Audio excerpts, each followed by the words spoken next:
Iran மற்றும் அமெரிக்க Israel கூட்டுப்படைகளுக்கு இடையான போருக்கு பிறகு பாரசீக வளைகுடாவில் ஆபத்தான ஹோர்முஸ் நீரினை கடந்து இந்தியாவுக்கான முதல் எண்ணெய் கப்பல் மும்பை துறைமுகத்தை வந்தடைந்தது. தடைகளை கடந்து வந்த கப்பல் பற்றி விரிவாக பார்க்கலாம் இந்த செய்தி தொகுப்பில். ஈரான் மீது அமெரிக்கா இஸ்ரேல் நாடுகள் நடத்தி வரும் போர் தீவிரமடைந்துள்ள நிலையில் இதற்கு பதிலடி கொடுக்கும் விதமாக ஹார்முஸ் ஜலசந்தி கடல்வழி பாதையை ஈரான் மூடியது. இதனால் எரிபொருள் தட்டுப்பாடு இந்தியாவில் எதிரொலித்தது. தற்போது நாட்டின் முக்கிய பிரச்சனையாக எரிபொருள் தட்டுப்பாடு மாறி உள்ளதால் போர் எப்போது ஓயும் என்ற எண்ணம் மக்கள் மத்தியில் ஓங்கி எழுந்துள்ளது. ஆனால் போர் ஓயாமல் நீடிக்கும் நிலையில் ஹார்முஸ் ஜலசந்தி வழியாக ஒரு சொட்டு கச்சா எண்ணெய் கூட கொண்டு செல்ல அனுமதிக்க மாட்டோம் என ஈரான் எச்சரித்துள்ளது.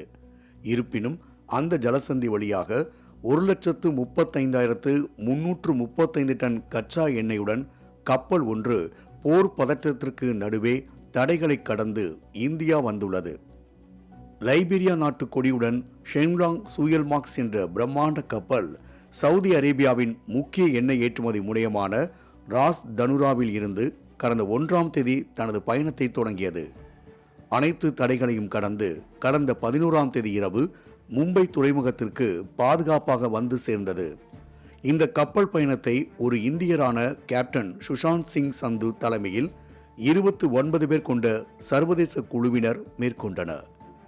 ஈரான் படைகளின் தாக்குதல் அல்லது கண்காணிப்பில் இருந்து தப்பிக்க கடந்த 8ஆம் தேதி ஜலசந்தியை கடக்கும்போது கப்பலின் தானியங்கி அடையாள அமைப்பு தற்காலிகமாக அணைக்கப்பட்டது.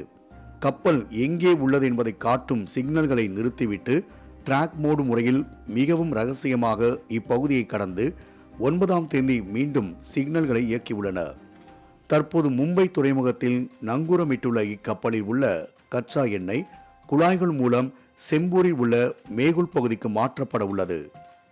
அங்குள்ள சுத்திகரிப்பு நிலையங்களில் இந்த எண்ணெய் சுத்திகரிக்கப்பட்டு விரைவில் பெட்ரோல், டீசல் மற்றும் சமையல் எரிவாயுவாக பிரிக்கப்படும் என தகவல்கள் வெளியாகியுள்ளன.